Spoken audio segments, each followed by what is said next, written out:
Salut, c'est Philippe, bienvenue. Aujourd'hui, on va parler de régulation d'installation de chauffage. Donc, ce qu'on trouve en ce moment en niveau régulation, ce qui peut être adapté, par exemple, sur ton installation. Donc, il y a quelques types de régulation que moi je t'ai noté. Donc, par rapport à ça, tu vas pouvoir regarder déjà à la base le type de régulation que tu as sur ton installation et ce que tu vas pouvoir adapter en plus pour pouvoir mieux réguler, pour pouvoir avoir une installation plus performante. Voilà. Donc, je suis en train de tourner mon petit papier. Je vais te donner.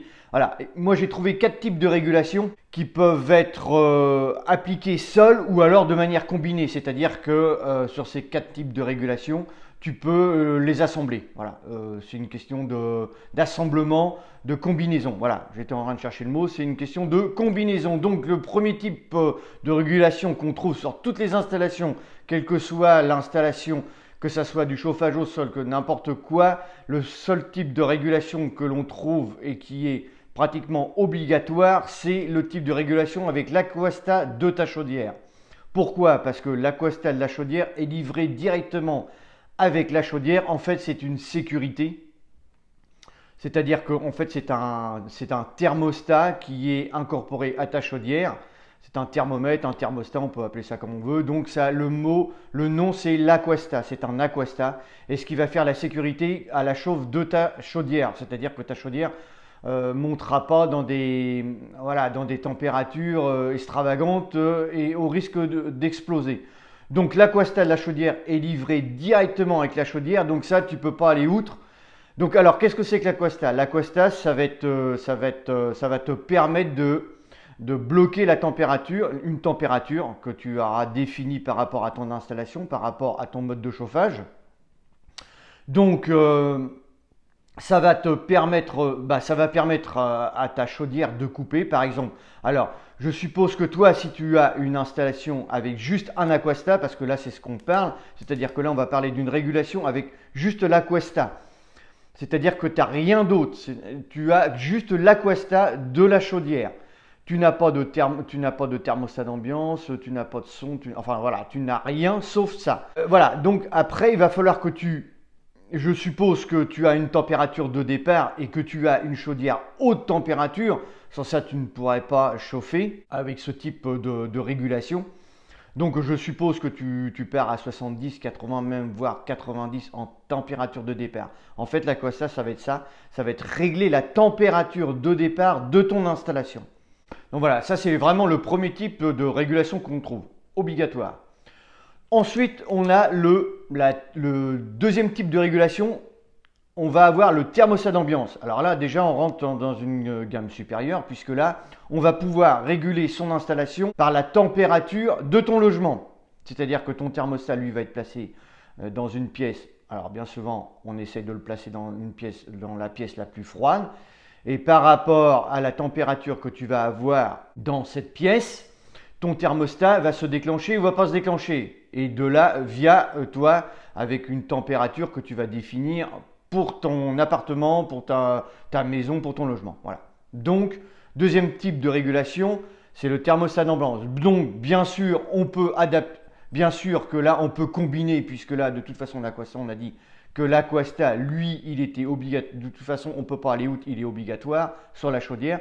Donc, on peut combiner le thermostat d'ambiance avec l'Aquasta.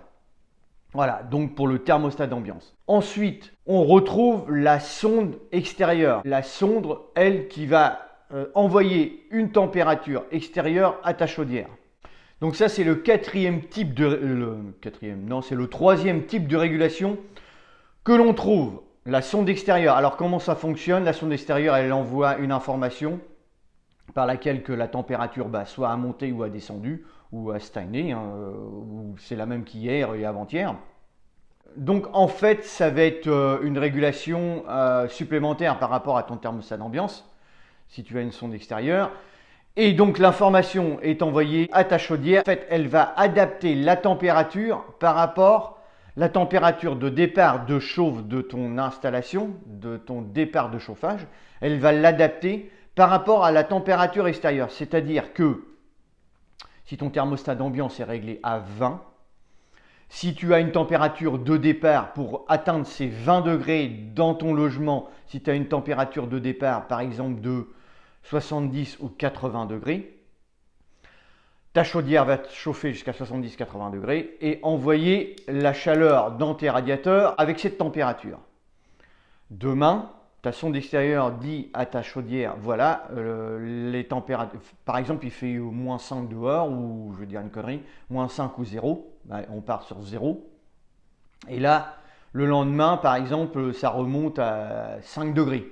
Donc on a gagné 5 degrés avec la température extérieure. Donc la sonde extérieure va envoyer l'information à ta chaudière que les températures auront monté de 5 degrés. Donc ta chaudière va abaisser la température de départ de ton chauffage, tout en calculant que, en l'abaissant la température de départ, on va quand même atteindre les 20 degrés dans ton logement via le thermostat d'ambiance.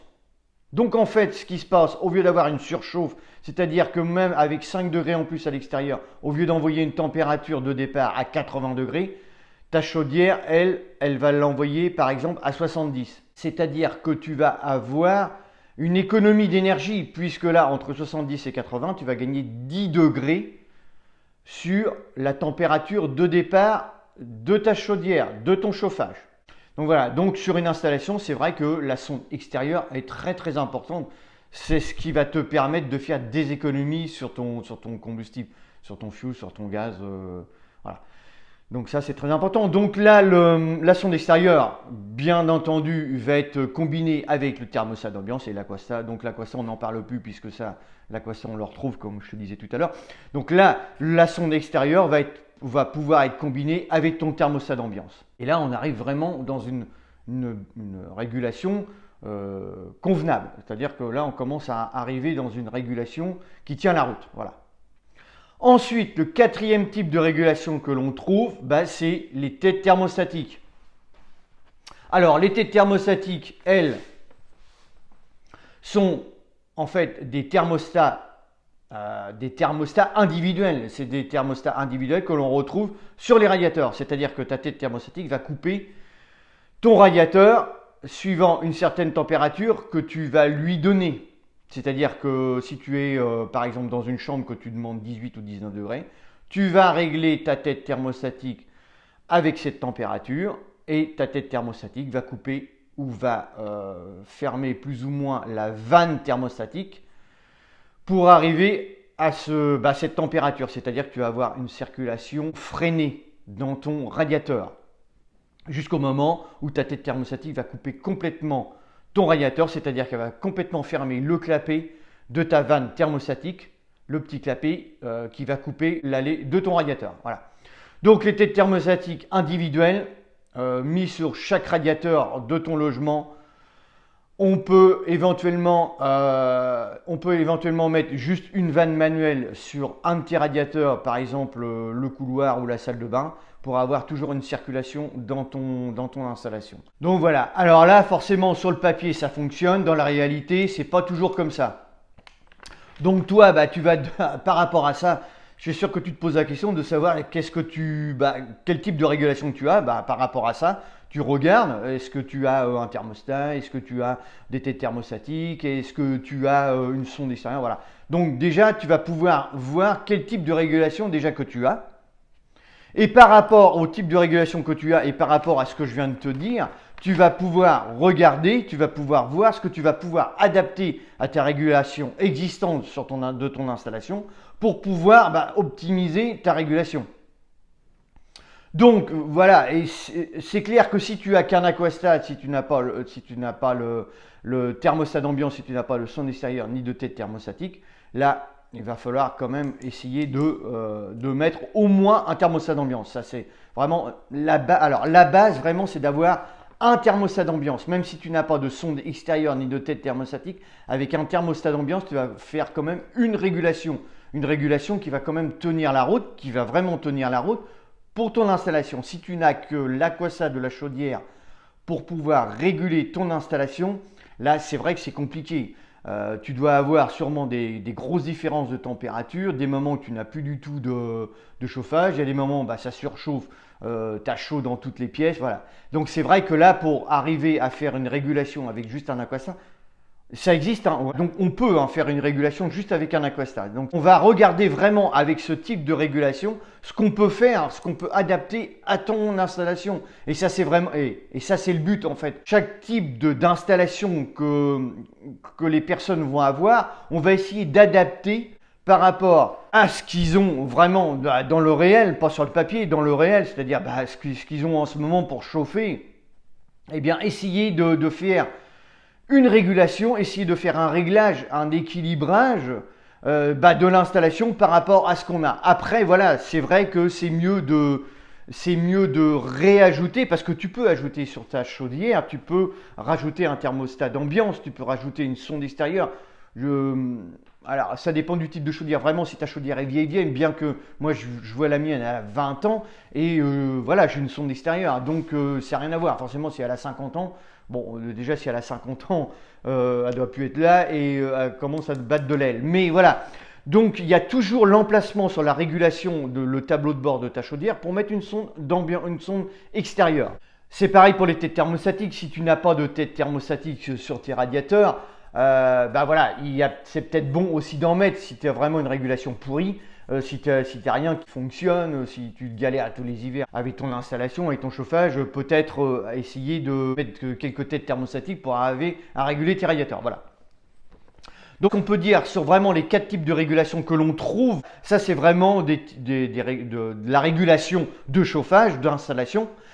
Et sur les prochaines vidéos, on va essayer d'éclaircir un petit peu tout ça, voir un petit peu ce qu'on peut faire avec ces types de régulation. Et puis que tu puisses vraiment essayer d'adapter ça à ton installation et moins galérer.